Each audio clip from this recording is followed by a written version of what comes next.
নমস্কার।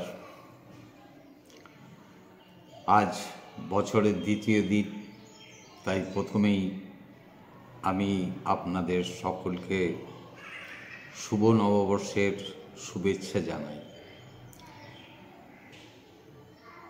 ঈশ্বরের কাছে প্রার্থনা করি আপনারা সকলে সুস্থ থাকুন, আনন্দে থাকুন, নিরাপদে থাকুন।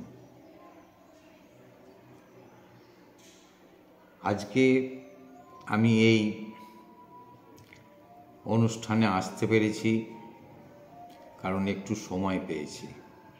আজ বৃহস্পতিবার, আমার কম্পিউটারের ক্লাস ছিল, কিন্তু যেহেতু আজকে নতুন করে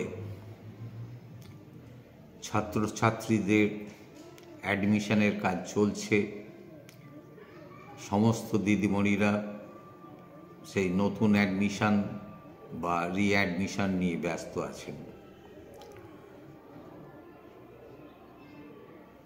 সেই ফাঁকে আজকে আমি আপনাদেরকে নববর্ষের শুভেচ্ছা জানানোর কাজটা সেরে নিতে চাইলাম। সেই সঙ্গে আমার কিছু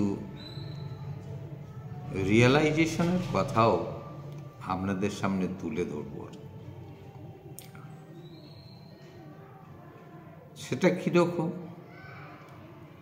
সেটা কীরকম বলতে গেলে আমাকেই বলতে হয় যে আমার এই জীবন চলার পথে আমার বাবার পরামর্শ যেমন পাথেয়, তেমনি কাজের অভিজ্ঞতা থেকে আরও কিছু জিনিস আমি সংগ্রহ করেছি, যেগুলোকে আমি মেনে চলবার চেষ্টা করি। যেমন ইংরেজিতে একটি শব্দ আছে, time and tide wait for none. মানে সময় এবং স্রোত কারো জন্যে অপেক্ষা করে না।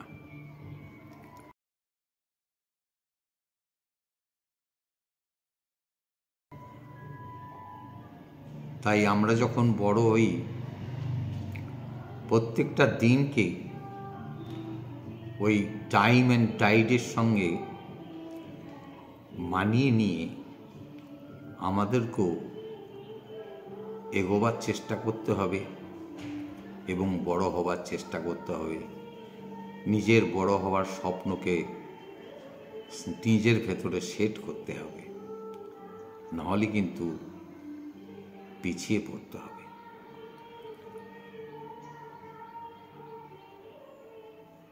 এরপরে আমি যে কথাটা বলবো, যে জীবনে বড় হওয়ার জন্যে কখনো কাজকে ফেলে রাখা উচিত নয়, যেটা আমি মেনে চলি। আজকের কাজ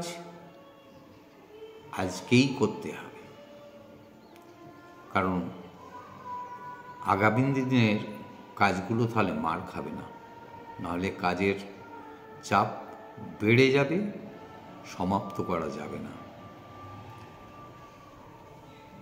এটাকে আমি বলি do it now. Do it now, don't keep pending for tomorrow.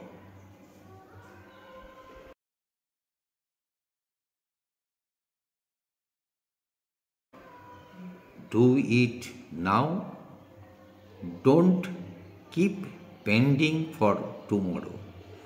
মানে আজকের কাজটা আজকেই করো, এটা কালকের জন্য ফেলে রেখো না। এটা আমি আমার জীবনে মেনে চলবার চেষ্টা করি। আর এই যে প্রথমেই কথাটা বললাম, time and tide wait for none, এই কথাটা প্রসঙ্গে আর একটা কথা বলি, যেটাকে আমার ভাষায় আমি বলি, গ্রো আপ উইথ পাংচুয়ালিটি,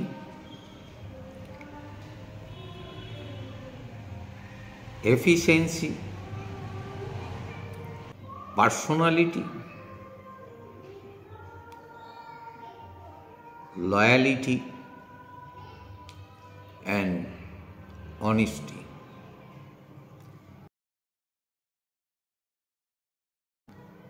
এই পাঁচটার গুণের সমন্বয়ে যদি তুমি বেড়ে উঠতে পারো, তাহলে কিন্তু আগামী দিনের জীবনটা অনেকটা মসৃণ হবে। না হলে কিন্তু অনেক সময়ই পিছিয়ে পড়ার সম্ভাবনা থাকে। আমার এই কথাগুলো খানিকটা জ্ঞান দেওয়ার মতো মনে হচ্ছে বা মনে হতে পারে, কিন্তু আমি যে কথাটা বলছি সেটা আমার জীবনের উপলব্ধির কথা বলছি। তাই দয়া করে কেউ ভাববেন না আমি আপনাদের জ্ঞান দিতে বসেছি। আমি যেটা বলছি শুধু আপনাদের কাছে শেয়ার করার জন্য বলছি, যে যেটা আমি জীবনে মেনে চলেছি। এরপরে যে কথাটা বলবো সেই কথাটা একটু ভিন্ন রূপ,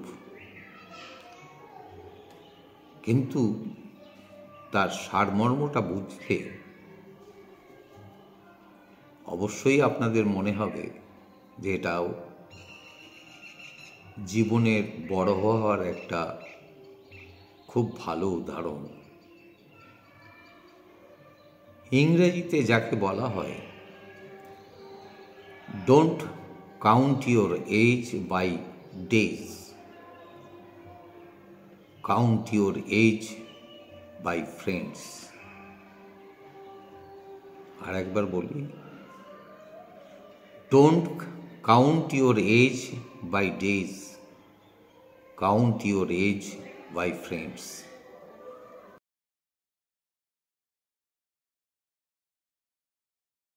বাংলা করলে ঠিক এরকম দাঁড়াবে আর কি, যে জীবনটাকে দিন দিয়ে গুণে কোনো লাভ নেই। জীবনটাকে বিচার করতে হবে যে আমার জীবনে আমি কত লোকের সংস্পর্শে আসতে পারলাম। কারণ যত লোকের বা যত মানুষের, যত জ্ঞানীগুণী মানুষের সংস্পর্শে আসতে পারা যাবে, তত বেশি আমাদের জীবন চলার পথ মসৃণ হবে, অনেক দরজা খুলতে থাকবে। এটাও কিন্তু আমি খুব অন্তর থেকে মেনে চলেছি। আর শেষ কথাটা যেটা বলবো সেটা একদমই ফ্যামিলির কথা ভেবেই বলবো। কারণ যখন আমরা সংসারী হয়েছি, আমাদের মূল দায়িত্ব কিন্তু সংসার ধর্ম পালন করা, সংসারের দায়িত্বকে ঠিকভাবে পালন করা, ছেলে মেয়েদের সঠিক পথে পরিচালনা করা। তাই ফ্যামিলি এনভায়রনমেন্টটাকে ঠিক রাখার দায়িত্বটাও আমার কাঁধেই পড়ে যায়।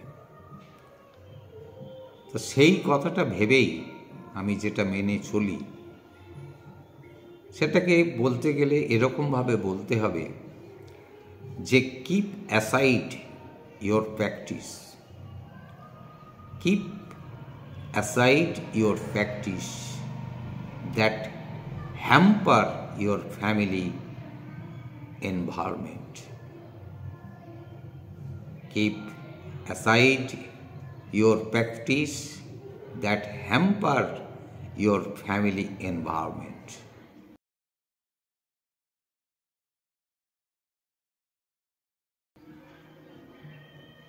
মানেটা এরকম যে আপনার অভ্যাস, সেটা বদ অভ্যাসও হতে পারে, সুঅভ্যাসও হতে পারে। সুঅভ্যাসটা নিশ্চয়ই সরিয়ে রাখবার কথা বলা হবে না। সুঅভ্যাস ফ্যামিলি এনভায়রনমেন্টকে আরও সমৃদ্ধ করে। সরিয়ে রাখতে হবে সেই সব অভ্যাসগুলোকে যেগুলো ফ্যামিলি এনভায়রনমেন্টকে কুলসিত করতে পারে। খুব ছোট করে একটা উদাহরণ দিলে এটা বোঝা যাবে।